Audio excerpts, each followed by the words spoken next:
ยังไงกันท้องลูกจ้าแม่ตั้งแต่รักษาน้ำหลวงตาเนี่ยหลวงตาได้เป่าน้ำมนต์หลวงตาดูแลเอาที่เป็นผู้เป็นคนเป็นมาและอีกอย่างหนึ่งเตียงซื้อว่าวัดทองเนี่ยเราสดใสขึ้นหลายลูกเป็นจังไหนลูกแม่จ๋าตั้งแต่วันทองน่ะได้ซื้อไม่จะเดินมาวันทองน่ะก็ดีขึ้นหลายเลยนะจ๊ะแม่เห็นมาล่ะนี่น้องซังค่ะคุณแม่ค่ะน้องๆมันนี่เฮ็ดเบียร์เฮ็ดงานแล้วเบิดแล้วมันบ่ลูกนะแม่ค่ะแม่เรียบร้อยหมดทุกสิ่งทุกอย่างค่ะโอ้ยก็สักพอได้มานั่งพร้อมหน้าพร้อมตากันเอาจริงๆซะแม่ว่าน้องไปหาไอ้น้องกินแซ่บๆให้น้องกินน้องไข่ซ้ำไรเข้าใจบ่ถ้าเทียนน้องกินข้าวแซ่บลูกไว้ค่ะแม่ค่ะแม่กับน้องๆนั่งรอน้องเลยจะเข้าเดี๋ยวน้องจะไปทำบอกคุณจะแซ่บใส่ถ่านยังไงมันก็สู้กินค่ะแม่กูบอกเป็นจะน้ำลายแตกเด็ดแซ่บแน่นอนไป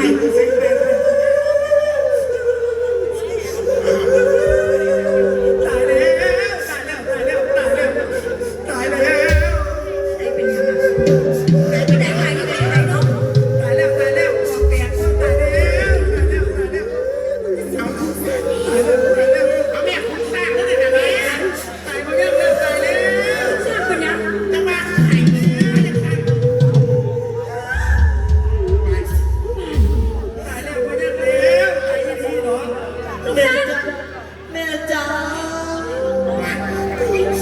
เดี๋ยวแม่ติดท้องมาผิด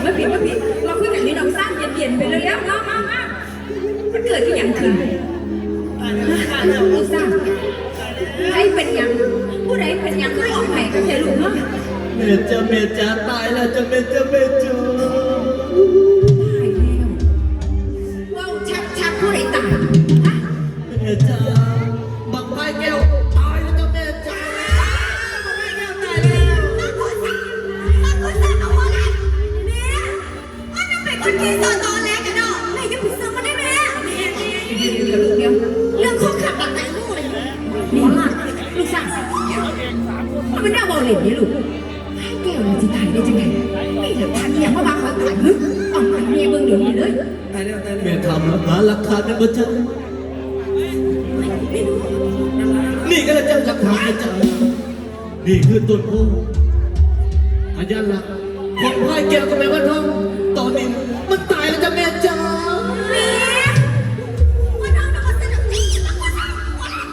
ะมาไก่กูนะแม่ต้นโพน่ะวันทองน่ะไปหดน้ำเศร้าแล้วมันสิตายนี่จะได้มาคุณซ้ำก็ต้องมาต่อแล้วเลยนะนี่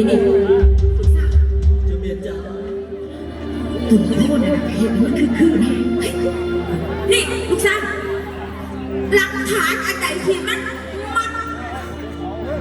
ที่เป็นเข้าใจว่าไอ้แก้วตายหามาไปดูลูกหามาดูดีมาแล้วซักนี่เอาไปเงินเลยพอน้องแมวอันนี้มันเอากินกับลูกชิ้น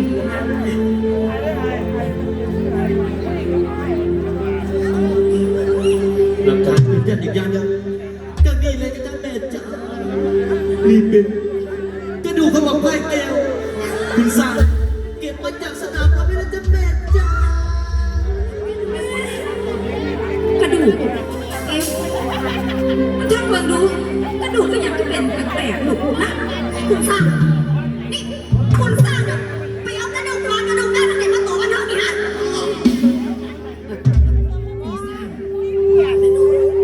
กระดูกมากระดูกไม่ติดนะอาจจะสีซะเอาขึ้นไปจะนึกกับคือจะนึกกับบ่คือไปเอาขึ้นไปลูกเขาเสื้อน้องเขาเสื้อเข้าใจไหมเนี่ยนี่แม่จ๋าก็แม่ว่าเท่านั้นบ่เสือแม่บ่ว่ากระดูกนี่เป็นของบังไฟแก้วแต่แม่จ๋ากับแม่ว่าท้องบ่เสือแล้วพี่สร้างเลยจะเป็นยอดที่ไหน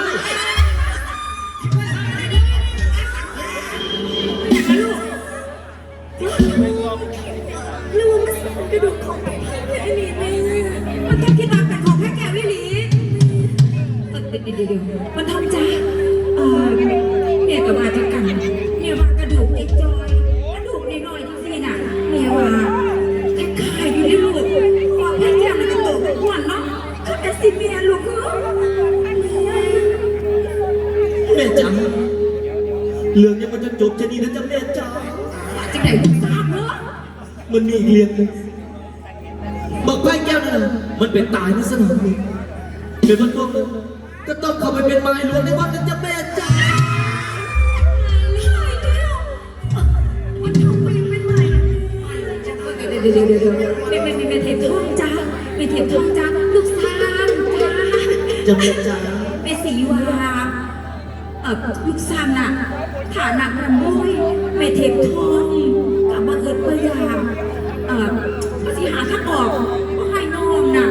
ไปเป็นหมายหลวงก็ลูกแค่จะไหนก็ได้ว่าให้มาทำเป็นหมายหลวงเป็นสียอมก็ได้นะจ๊ะลูกสาวจ้า แม่จ๋าทางออกมันก็พอมีอยู่จ้ะแต่ว่าแม่จ๋าต้องยกแม่วันทองนะว่าเป็นของคนสร้างนะจ๊ะแม่จ๋าเรื่องทุกเรื่องของเราน่ะ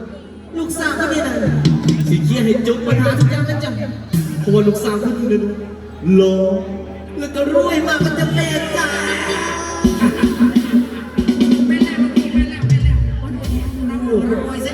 นี่ล่ะได้ยินบอกได้ยินเด็กหูบอก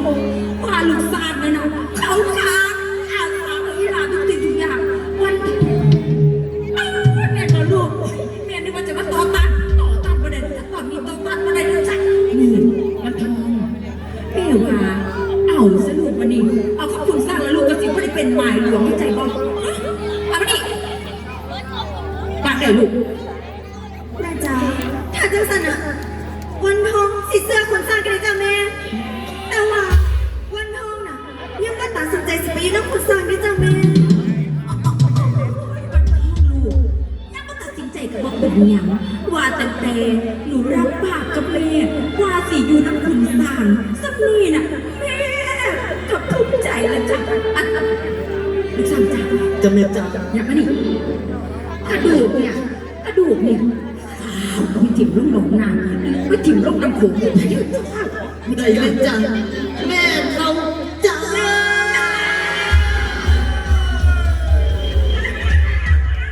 วเขาก็ได้เป็นลูกเขยอาบ้านหัวนอกแม่หัว เรามีเงินพักกองไว้สิหอมใส่แม่วันทองคุณสร้างสายไหมเป็นเสียทองบ่มีอยากแล้วแม่นไผว่าหัวล้านสิตานโตบ่มีสุนแนวคนนี้ใจหักสิลักเมียมาพายแก้วสิลักเมียโอ้ยมาพายเกว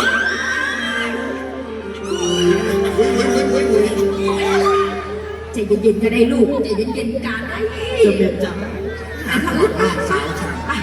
ไปทำพิธีกระดูกไปพ่ายแก้วให้เรียบร้อยลูกปั๊บ